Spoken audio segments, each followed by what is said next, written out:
Surah Al-Fatihah ayat 6 itu kau ucapkan dalam doa. Nah, doamu itu pernyataan dirimu yang sebenar. Ya.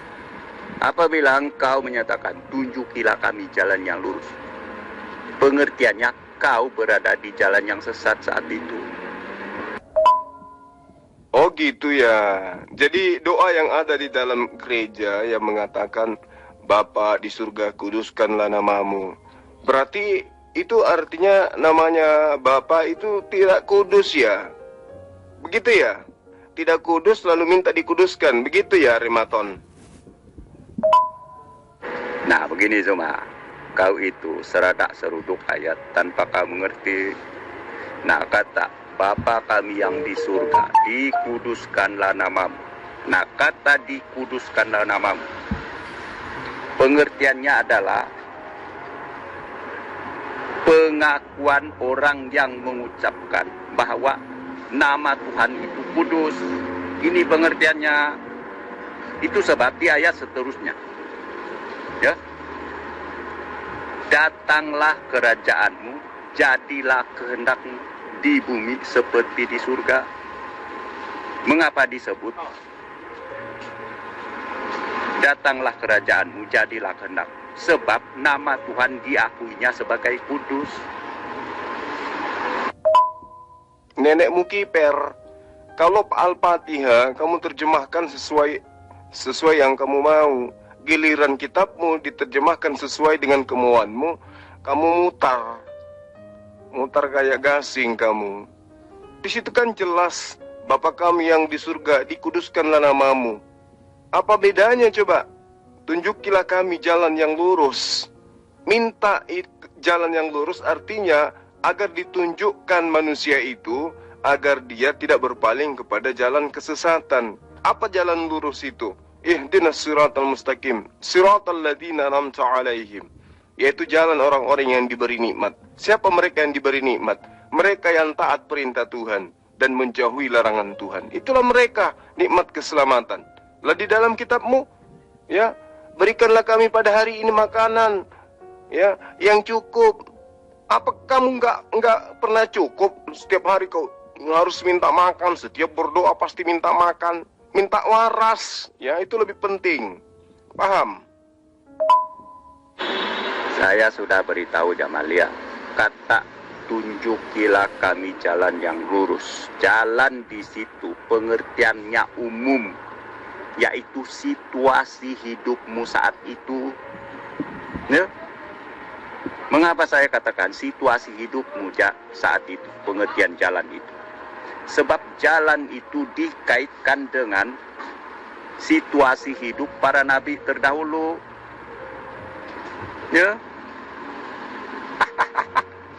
Jadi kata jalan di situ bukan pengertian tentang apa yang akan kau lakukan besok, bukan, melainkan situasi kau saat itu yang dalam keadaan sesat. Itu sebab kau meminta petunjuk jalan lurus. Kamu itu lucu, ya. Manusia minta petunjuk kepada Allah itu wajar. Kenapa wajar? Karena manusia itu cenderung kepada kesesatan. Yesus sudah datang, Musa sudah datang, Abraham sudah datang, Rasulullah Muhammad SAW sudah datang. Apa tujuan kedatangannya? Menunjukkan jalan yang lurus itu. Apa itu? Menyembahnya kepada Allah dan mengakui mereka hanya utusan Allah. Tapi kamu bengkok terus jalannya. Maunya nyembah manusia terus kamu itu. Ya, tidak mudah terpengaruh oleh setan. Setan itu ada dua golongan, dari jin dan dari manusia. Nah, dari manusia agar tidak tergoda oleh ajakan untuk menyembah kepada manusia. Itu makanya kami umat Islam itu minta dibimbing, minta petunjuk supaya dilindungi dari godaan setan dan godaan manusia terkutuk. Paham? Nah, di kitab Anda, doa kamu itu di dalam Matius 6, berikanlah kami pada hari ini makanan berikanlah kami makanan yang cukup. Apa itu berarti? Bisa saya artikan bahwa kamu itu kelaparan terus setiap hari. Atau kamu itu rakus, udah dikasih makan, minta makan, minta makan, minta makan terus. Setiap berdoa minta makan, nggak malu gitu. Nggak malu sama Tuhan, minta makan terus kayak anak bayi minta permen. Ya, itu kalau kamu menerjemahkan seenak perut Al-Fatihah, saya pun bisa menerjemahkan seenak perut doa kamu itu. Ngerti? Berikanlah hari ini makanan kami yang secukupnya, dan ampunilah kami. Ya, kalau kamu mau menerjemahkan Al-Fatihah seenak perutmu, saya pun bisa. Apakah itu bisa saya artikan bahwa kamu setiap hari kelaparan, harus minta makan? Harusnya kau minta akal sehat supaya waras, jangan gila permanen. Jamalia, pertama kau harus mengerti surah Al-Fatihah yang kau ucapkan ya setiap kali sholat, mulai ayat 1 sampai ayat 7. Itu bentuk permohonan. Kau mengerti? Ya. Itu sebab ayat Al-Fatihah itu kau ulang-ulang baca. Ya. 5 kali satu hari. Dan seterusnya kau ulang-ulang baca, sebab itu doa, bentuk doa, kau harus mengerti. Itu sebabnya saya katakan, kau itu berada dalam kesesatan sampai kau mati, sebab kau ulang-ulang terus ayat itu. Ya, dan kata jalan di situ jelas-jelas pengertiannya adalah situasi hidupmu saat itu. Ya, kata jalan di situ tidak memberi makna, ya, tidak memberi maksud bahwa apa yang akan kau lakukan esok. Bukan. Kata setiap orang digarami dengan api. Nah, api di situ bukan neraka sana. Ya. Api di situ adalah kebenaran firman Tuhan. Tuhan itu saat mengajar umatnya, Dia mengajar dengan firman-Nya. Jadi Tuhan memurnikan seorang manusia dengan firman-Nya yang diibaratkan sebagai api. Ya, emas itu tidak murni jikalau tidak dimasukkan terlebih dahulu ke dalam suhu yang panas. Demikian juga manusia. Manusia itu dimurnikan oleh Tuhan, ya, berdasarkan firman-Nya. Jadi firman itu ibarat api, ya, selain daripada pedang bermata dua. Firman Tuhan, ya, diibaratkan juga sebagai api, ya, yang memurnikan, menggarami seseorang manusia. Rematos, tak usah kamu membahas Al-Fatihah kalau kamu nggak ngerti. Orang minta petunjuk kepada Tuhannya itu wajar. Tunjukilah kami yang jalan yang lurus. Apa jalan lurus itu? Siratal ladzina an'amta 'alaihim. Ya. Orang-orang yang diberi petunjuk jalan keselamatan. Itulah jalan lurus itu. Apa jalan lurus itu? Menyembahnya kepada Allah, menjauhi larangan Allah, dan melindungi diri dari ajakan-ajakan menyembah kepada manusia. Itu minta petunjuk. Karena orang semakin kuat imannya, semakin banyak godaannya. Makanya manusia itu harus selalu minta diberi petunjuk. Nah, di dalam kitabmu, tiap hari, bukan 5 kali sehari, bahkan setiap kau berdoa, 100 kali kau berdoa dalam sehari, 100 kali kau minta makan. Berikanlah kami pada hari ini makanan kami yang secukupnya. Memang kamu itu nggak ada makanan di rumah, apa selalu minta makanan? Minta yang lain kek, minta diwaraskan kek, minta disehatkan. Lah ini minta makan. Benar-benar urusan perut aja terlebih dahulu diutamakan. Ya. Gak usah minta makan, minta rezeki. Nah, rezeki itu dikasih kesehatan, dikasih segala-galanya. Ini minta makanan. Lucu Anda ini. Saya tahu, saya paham benar dengan surah Al-Fatihah ayat 6 itu. Ya, kau meminta petunjuk jalan yang lurus, yaitu bukan jalan orang-orang yang dimurkai oleh si Allahmu, tetapi jalan orang-orang yang diberi nikmat, ya, yang diberi nikmat maksudnya adalah jalan para nabi terdahulu. Nah, jadi dengan demikian kata jalan di situ umum, yaitu hidup, situasi hidupnya para nabi terdahulu. Sedangkan situasi hidupmu sekarang dalam kesesatan, itu sebab kau meminta jalan lurus seperti jalannya para nabi terdahulu. Jadi kata jalan di situ bukan hal yang akan kau lakukan, bukan, tetapi situasi hidupmu. Ya, kau berada di jalan mana saat ini? Disebabkan kau berada di jalan sesat, maka 5 kali 1 hari kau mengucapkan, tunjukilah kami jalan yang lurus. Udah mempretelin kitab umat Islam, sekarang kau pretelin lagi kitabmu sendiri. Ini berbicara mengenai neraka, api yang tidak padam. Baca di nomor 48-nya di Markus 9 itu, di mana ulat-ulat bangkai tidak mati dan api tidak padam. Itu di neraka. Karena setiap orang akan digarami dengan api. Di mana? Di neraka. Ya, kamu pelintir semua data di kitab Quran, terjemahannya kamu pelintir, di kitab sendiri dipelintir. Kamu itu cocok jadi ayam saja, nggak usah jadi orang, karena tugasmu hanya menyesatkan. Remason, ya, saya ajak kau nantang ke Zoom, saya jawab silakan sekarang, hari Sabtu, nanti hari Sabtu kau menghilang lagi. Remason. Ingat ya, di kitabmu ya, semua manusia itu dimasukkan ke dalam api neraka, digarami di dalam. Siap-siap aja. Itu data di kitabmu tuh. Terus yang kedua, kenapa kau diajarkan minta makanan terus ke Tuhan? Hah? Takut kali kau lapar. Bagaimana kamu mengatakan kesesatan sementara kami menyembah Allah sama seperti nabi-nabi, termasuk Yesus? Otakmu yang sungsang. Sekarang saya tanya samamu, kenapa kau minta makanan terus tiap hari? Gak malu itu? Hah? Berikanlah kami makanan pada hari ini secukupnya. Kenapa harus makanan terus yang diminta, Rakus? Setiap orang memang harus dibaptis dengan Roh Kudus dan api. Api itu adalah terang, ya. Harus berjalan kepada terang. Makanya harus digarami dengan api. Nah, Quran 72, orang bertakwa diangkat, orang bersujud dibiarkan bersujud, ya. Nah itu, kalau menurut iman kalian semua harus masuk neraka, dan pengikut Isa diangkat, ya, di neraka diangkat sebagai orang bertakwa.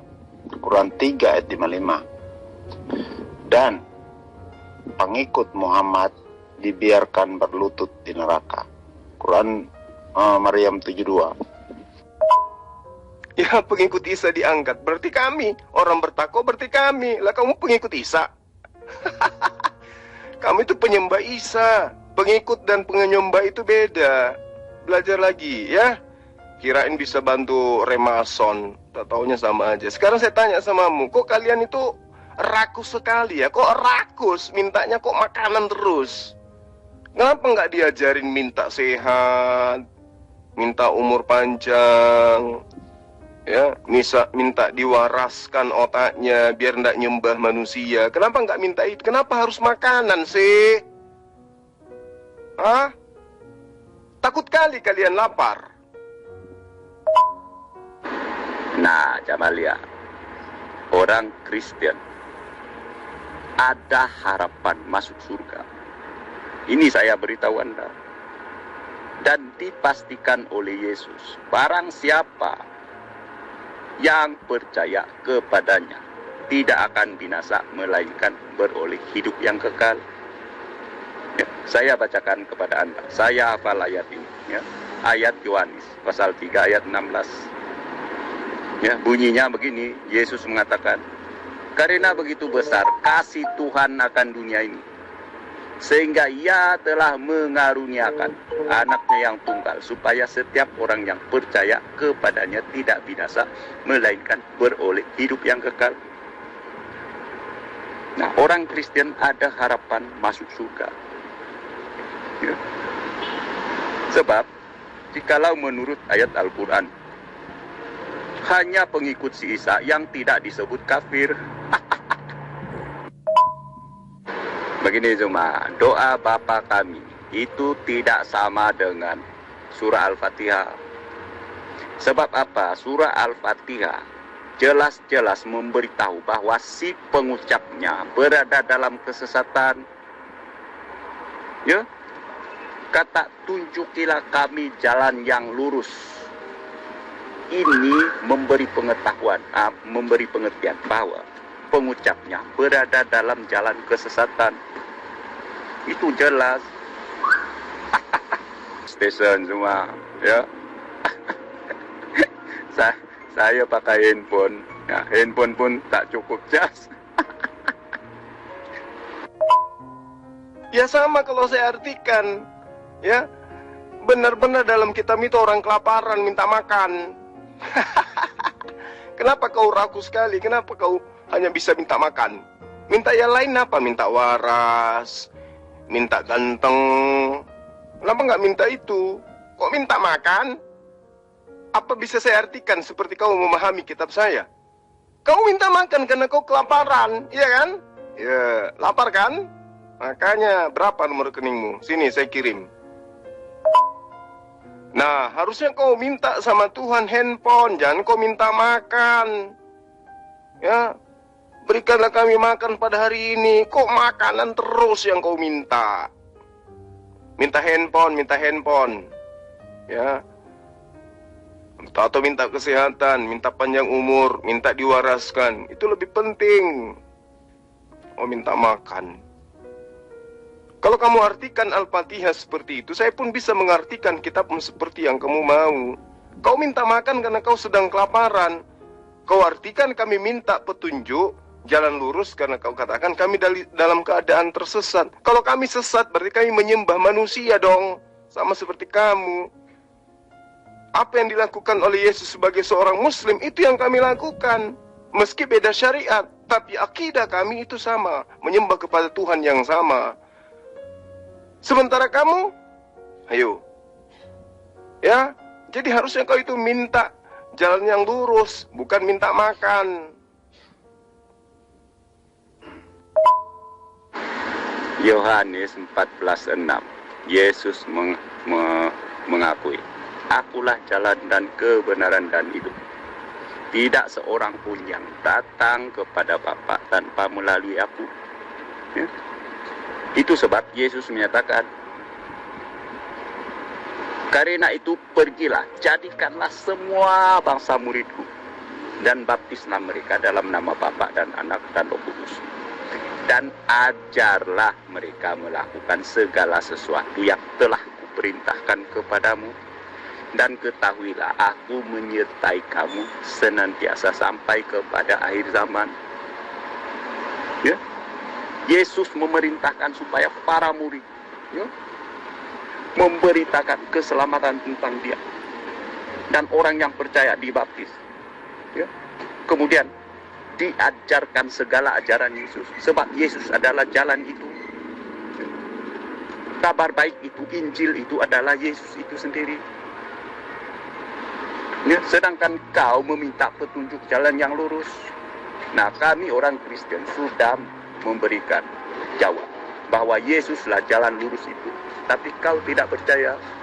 Lalu kau 5 kali 1 hari, ya, meminta petunjuk jalan lurus. Kalau percaya kepada Yesus mustahil menjadi Kristen. Karena Yesus mengajarkan menjadi seorang Muslim. Tahu Muslim? Taat kepada perintah Tuhan. Sementara Kristen itu adalah sebuah agama yang didirikan atas dasar dihapusnya hukum-hukum Tuhan. Yesus mati di tiang salib untuk menghapuskan hukum Tuhan, sehingga kalian tidak lagi hidup di atas hukum. Jadi bagaimana mungkin kamu mau masuk ke surga? Kamu tidak percaya kepada Yesus. Kalau kau percaya kepada Yesus, maka kau akan menjadi seorang Muslim, bukan menjadi orang kafir. Paham? Nah, begini Zuma, saya ajar Anda ya, kata atau ayat. Berikanlah kami pada hari ini makanan kami yang secukupnya. Nah, ayat ini membawa dua pengertian.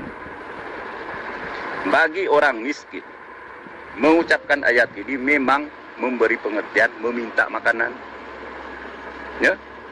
Tetapi bagi orang kaya, ya, orang Kristen yang sudah cukup makan, ya, apakah dia meminta makanan yang cukup lagi?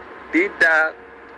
Jadi ayat ini bagi orang yang sudah ada makanan, memberi peringatan kepadanya bahwa dia jangan tamak, ya. Dia harus mengingati bahwa makanan cukup, itu sudah cukup, jangan tamak lagi. Sebab ketamakan manusia, ya, menyebabkan dia korupsi, ya, gila kuasa, gila harta. Nah, ini pengertian ayat itu, peringatannya, berikanlah kami pada hari ini makanan kami yang secukupnya. Nah, itu kamu tahu, Yesuslah jalan keselamatan dan hidup. Terus kenapa kamu nggak jadikan Yesus itu sebagai contoh? Yesus mencontohkan menyembahnya kepada Allah. Yesus mencontohkan dirinya sebagai Muslim yang taat kepada perintah Allah. Terus kenapa justru kau menjadikannya Tuhan, menjadikan pencipta itu sendiri? Siapa yang ngajarin itu? Kamu sudah tahu Yesus itu jalan menuju kepada Allah. Terus kenapa kamu nggak ngikutin? Kenapa justru kamu ngikutin orang lain yang mau Yesus menjadi Tuhan? Hei, kurangi minta makanan lah. Ya, minta jalan yang lurus lah. Ya, Yesus itu jalan yang lurus. Apa jalan lurus yang ditunjukkan oleh Yesus? Hidup kekal. Gimana cara memperoleh hidup yang kekal? Menyembah hanya kepada Allah, satu-satunya Allah yang benar, dan mengimani Yesus sebagai Rasulullah. Yohanes 17 nomor 3. Lah kamu itu terlalu jauh menyimpang. Ya, kau bawa-bawa nama Yesus, kau jual namanya Yesus, kau jajakan namanya Yesus kemana-mana, tapi kamu tidak ikuti ajarannya. Makanya Yesus mengatakan, percuma mereka memuji aku, menyanjung aku, menghormat kepadaku, sementara perbuatannya adalah sesuai dengan perintah manusia. Kamu menyembah Yesus itu bukan perintah Yesus. Kamu tinggalkan hukum Taurat itu bukan perintah Yesus, tapi perintah orang lain. Yang Yesus sebut di dalam Yohanes 8 nomor 44, iblislah yang menjadi bapakmu dan kamu mau melakukan keinginan-keinginan bapakmu itu. Akulah yang menjadi bapak di dalam Yesus Kristus. Itu siapa? Pendiri agamamu. Cobalah Remason, ya, mumpung nyawamu masih ada di ragamu. Cobalah kau minta kepada Tuhan, minta akal waras. Jangan kau minta makanan terus. Kalau mengenai makanan, minta sama saya, nanti saya bantu. Saya paham berdasarkan ayat itu sendiri. Ya, tunjukilah kami jalan yang lurus, yaitu bukan jalan, ya, orang-orang yang engkau murkai, ya, melainkan jalan orang-orang yang engkau telah beri nikmat kepadanya. Maksudnya jalan di situ adalah hidupnya orang itu. Ya. Jadi jalan, kata jalan di situ bukanlah perbuatanmu yang besoknya atau lusanya, bukan, melainkan hidupmu saat itu, situasi hidupmu itu seperti apa saat itu. Nenekmu kiper, kau suka-suka kau memelintir ayat data yang ada dalam kitabmu sendiri. Dasar penyesat kamu. Ini doa. Doa itu tidak mengenal miskin kaya. Enggak, namanya doa. Siapapun yang mengimani kudu wajib mengucapkan itu. Kamu itu memang paling jago kalau menyesatkan. Ya. Berikanlah kami makan hari ini yang secukupnya. Kenapa harus minta makan terus? Hah? Kenapa nggak minta akal waras saja? Minta kesehatan. Kenapa? Apakah itu saya boleh memaknai sesuai dengan pemahamanmu terhadap terjemahan Al-Fatihah? Bahwa kalian ini setiap hari kelaparan. Tapi memang kalian kelihatan, iya sih. Ya, andaikan mau beli truk itu bisa kalian rebus, kalian makan juga itu. Andaikan itu tank, kapal selam di laut itu bisa kalian makan, kalian makan. Untung saja itu tiang listrik nggak bisa direbus. Andaikan bisa, kau juga makan itu. Memang tipikalmu begitu. Dan diajari juga doanya doa minta makan. Itu kalau saya serampangan, saya minta maaf kalau saya serampangan menerjemahkan, mengartikan, menafsirkan kitab yang ada di dalam ayat data yang ada di dalam kitabmu. Sebagaimana kamu juga melakukan hal yang keliru terhadap Al-Fatihah. Minta petunjuk, ya, bukan berarti petunjuk itu tidak ada. Kami sudah ngerti kok. Ini nggak boleh, ini boleh, ini haram, ini halal, ini makruh, ini sunnah, ini wajib. Kita pedomannya itu sudah ada. Coba. Ketika Anda ingin ke Surabaya misalnya, Anda sudah tahu jalannya, sudah tahu alurnya, jalannya itu kayak mana, lekukan-lekukannya Anda sudah tahu. Tapi Anda masih berdoa kan? Iya kan? Itulah yang maksud daripada Al-Fatihah. Nah, kemudian di Al-Fatihah itu sudah ditunjukkan di sana, yaitu jalan orang-orang yang engkau beri nikmat keselamatan. Berarti jalan lurusnya adalah kami umat Islam minta bimbingan Tuhan agar kami senantiasa dijauhkan dari ronrongan iblis, baik berupa manusia maupun jin, agar kami tidak disesatkan, agar kami tidak diselewengkan kepada jalan yang orang-orang yang dimurkai. Kami udah tahu, lampu merahnya ada, lampu hijaunya ada, lampu kuningnya ada. Itulah syariat Islam. Yang jadi masalah itu di agamamu. Dengan matinya Yesus yang salib, maka kita dibebaskan dari aturan-aturan, jadi memerdekakan dari penghambaan. Nah, ketika aturan Tuhan yang datang kepada Bani Israel kalian hapuskan, kalian tinggalkan, kalian masuk ke dalam aturan apa? Enggak ada. Apa aturannya syarat sah nikah di dalam agamamu? Enggak ada. Apa hukum mewaris di agamamu? Enggak ada. Hukum kekerabatan? Enggak ada. Akhlakul karimah? Enggak ada dalam agamamu. Itulah makanya kamu itu orang terhunyung-hunyung kamu itu. Ya, orang kesasar kamu itu, orang mati akal kau itu. Makanya jangan terlalu banyak minta makan. Kalau kau terlalu banyak minta makan, perutmu itu penuh, otakmu nggak bisa berfungsi. Minta diwaraskan aja dulu, Remason, ya. Ingat hari Sabtu kau janji saya mau masuk ke Zoom, jangan lagi kau kabur-kabur. Jalan itu syariat, tuyul. Syariat itu yang disebut jalan, muamalat itu yang disebut jalan. Hal-hal yang berkaitan dengan hukum-hukum itulah jalan. Ya, jalannya Nabi Ibrahim, Nabi Musa, Nabi Isa, itulah jalan. Apa yang ditunjukkan oleh Nabi Isa alaihissalam? Innallaha huwa rabbi wa rabbukum fa'abdu hadza siratul mustaqim. Menyembah Allah, itulah jalan lurus itu. Bukan menyembah Yesus, tuyul. Ya, itu jalan lurus itu. Kenapa kami minta supaya ditunjukkan hanya menyembah kepada Allah? Karena di sekeliling kami itu banyak misionaris yang senantiasa menjajakan manusia untuk disembah. Paham? Paham enggak? Gimana mau paham? Kau minta makanan aja terus tiap hari. Ya, rakus sekali minta makan terus. Oke, Remason, ya, karena saya lihat kamu itu sudah kabur. Mudah-mudahan sebentar kamu dengarkan VN ini. Ya, saya bukannya menghina, saya bukannya menghujat. Saya minta maaf. Saya hanya meluruskan pemahaman kamu tentang Al-Fatihah dengan memberikan contoh apa yang ada dalam kitab yang kau minta setiap saat. Kami minta jalan yang lurus, artinya kami minta dibimbing. Kami minta diarahkan, kami minta dilindungi. Makanya di dalam ajaran agama Islam itu ada ayatnya. Qul a'udzu birabbin nas, malikin nas, ilahin nas, dan seterusnya. Qul a'udzu birabbil falak, min syarri ma khalaq, dan seterusnya. Penjabaran bahwa jin itu, setan itu, penyesat itu dari dua golongan. Dari golongan manusia dan juga dari golongan makhluk gaib. Jin atau setan. Yang nyata di hadapan kami adalah kecenderungan manusia dengan bermuka manis, berbekal Indomie, itu mengajak kami menyembah, meninggalkan Tuhan yang benar, menuju kepada penyembahan terhadap manusia. Kami minta perlindungan itu. Kami minta petunjuk kepada Allah.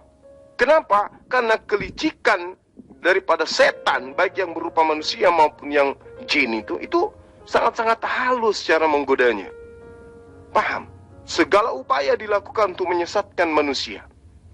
Karena itulah saya katakan, ihdinas siratal mustaqim itu sudah final. Kami diwajibkan, kami hukumnya wajib untuk kemudian selalu menyandarkan diri kepada Allah, minta perlindungan. Auzubillahi minasyaitonirrajim. Itu pondasi di dalam akidah agama kami. Kamu nggak bisa seenak perutmu mengartikan tentang Al-Fatihah itu, nggak bisa. Karena di situ sudah diurai.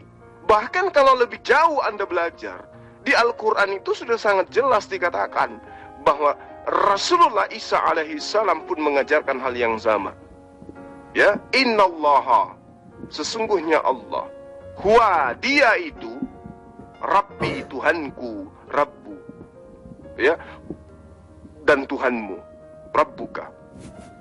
Fa'buduh, maka sembahlah dia, sang Allah ini.